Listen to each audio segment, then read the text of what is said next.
Abarundi nibo bayamaze bavuga bati ubumwe budahari buteranwa n'inyama. Barongera bati imyenge y'inzimenywa na nyeneyo. Hari ubundi nawe yavuze ati akari mu nda y'ingoma kamenywa n'uwayikanye. Je uri kurumva uranyita amanoti promoter rometre de ceremony muri studio sindi jenyene ndi kumwe nawo kusanije no masana muri kuraraba ariwe master Venkos nkuko ari network controller. Ikiganiro n'inyuma ya kamera nkuko musanze mugikurikirana kuri YouTube yanyu ariyo ba Manote TV. Reka menda gushimira cyane mumaze gukora subscribe kuri channel yacu ya YouTube nawe utarabikora turaza kunezerwa no wabikora. Atakino na kimwe ndapfuka reka mande ndakuramutse uri kuradukurikirana na cyane cyane bandi dadisiwe kutubwira yuko badukurikirana bari mu bihugu bitandukanye abamama nabashiki bacu bari muri Arabia Saudia hamwe na Oman n'aba diaspora bari muri Kenya, Malawi, Tanzania hamwe n'ahandi hagiye atandukanye.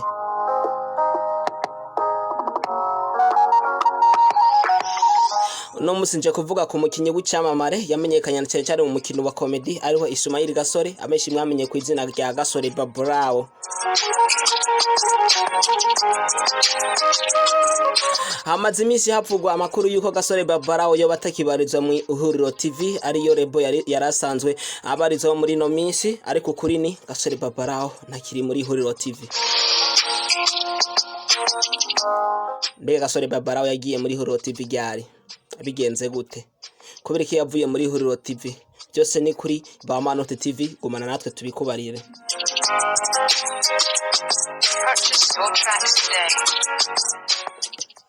Gasore Babrao akobara ati nari maze igihe c'imyaka 4 yose ndiko ndakina muri Ihuriro TV ariko nta nyungu nimwe nari bwahabone, no kuvuga ngo sinari bwahembwe na rimwe. Umuntu nkawe canke je dushobora kwibaza tuti gute umuntu yokora imyaka 4 yose atarahembwa akabandanya akora.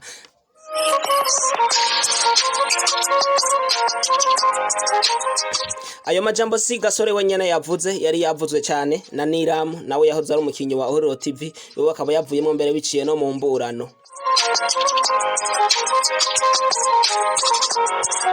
Gasore Babrao kugashavu kenshi cyane yagiye avuga amajambo agiye atandukanye ku mbuga ngurukana mumenyi no kumbonesha kure zigiye zitandukanye. Aho novuga ko nko ku kiganiro gukora kumbonesha kure y'abagenzi bacu ariyo Silent Vibe yavuze ati Amiss yavuze ati aho yavuze amajambo avuga ati Amiss ntareagissa neza ahubwo Amiss areagissa nk'abagore.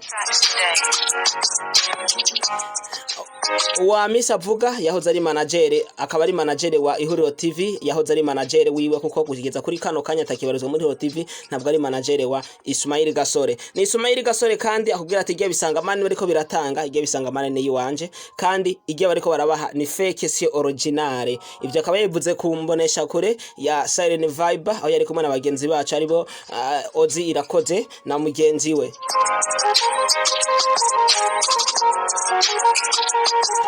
Nazindutse kare mu gatondo numva network controller karanko bambwira ati reka vyuka burya vyo bintu vyo muri Ihuriro TV byakaze nkuko ari network controller tigira sinzira. Yabonye post ya Ismail Gasore yandika amajambo agiye atandukanye ku rubuga rwe rwa Facebook. Amajambo yanditse reka ndayabasomere.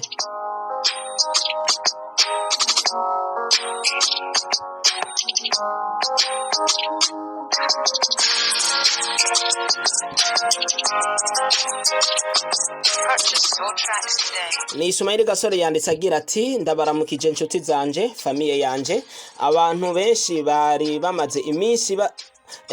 bamaze iminsi mu madidane ko Gasore na Yasoni batakiri mu Ihuriro ariko reka ndababwize ukuri yuko tutakiriyo bivanye n'uburiganya bafise no gukoresha abantu nk'abashumba. Ndasubiramo kuko se je navyanditse gukoresha abantu nk'abashumba babo. Ni nayo mpamvu mfashe akakanya ko kubwira abantu bose ko niyo bisanga mani sizoni ya kabiri muri ko murabona siyo ni fake acashirako agasaraba karuje barayinyivye ari jewe umwanditsi wayo nyene yo bwite nkuko mwabibona imisi yose iheze story by Ismail Gasore ariko bafata umwanzuro wo kuyihindura modifier bashiramwo ibindi ngo Gasore yarapfuye n'ibindi.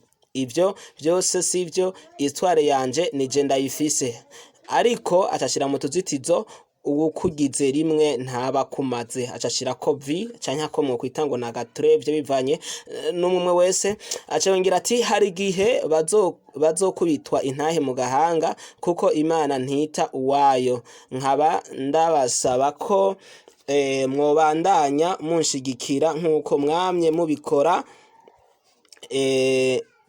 mubikora ku bakunzi banje mu gusangiza partage abandi ibikorwa byanje biri kuri channel yanje YouTube Ismail Gasore Comedy aciyandika ati nimwibagire na subscribe. Yes, ndabwira nti ino nkuru tuyibonye ubunyene mu mwanya aho Gasore yaheje kuyandika ku rubuga rwiwe rwa Facebook nkuko ndayishikirijwe na Master Venkos Network Controller.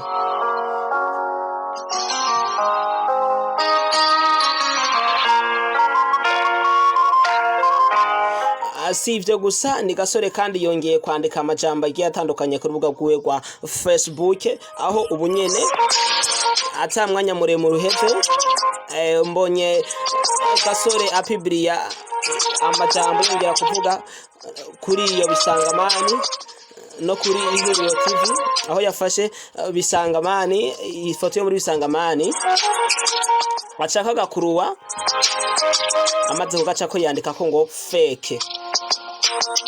Gasore Babarawo mwibaza ko yoba yanditse iki reka ndabasomera yandi majambo Gasore Babarawo yanditse ku rubuga rwiwe rwa Facebook aho kuri iyo foto yanditse ko ati fake yafashe muri bisangamani.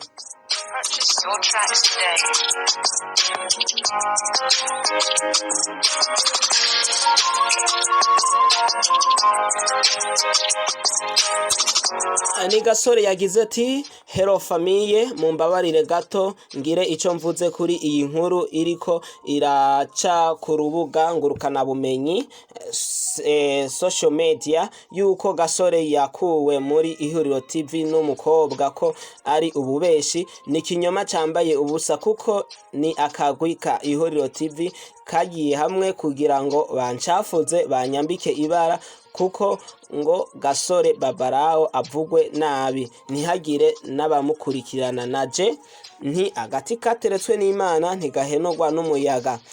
Ivyo mwibuke ko ari byo bagiriye na komanda mu kumucavuza ngo angana n'ifyigo ariko ntawubuza imvura kugwa kuko iyo Imana yateguriye umwana wayo iragishitsa.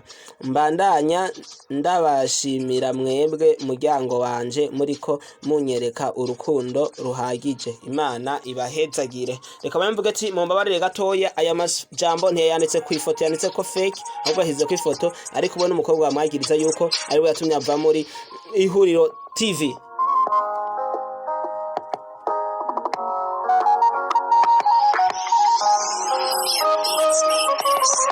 Ikiganiro ni nyuma ya kamera je uri kurumva uranyita Manoti promoter maître de cérémonie iyi televiziyo irabani ba Manoti TV. Aya masara muri ko murabona yakusanije ku mbuga zigiye zitandukanye na Master Venkos Network Controller wacu nkuko yateranije nko muyabona na DJ Komodoro ari we director wacu. Reka tugushimira cyane umaze kugira subscribe kuri channel ya YouTube nawe turabikora turaza kunezerwa no babikora nawe uri wadukurikiye kuva mu ntago gushika kuri no mwanya wakoze cyane nta nshuti nkawe mwese hamwe mugire amanota n'amanoti. Be blessed.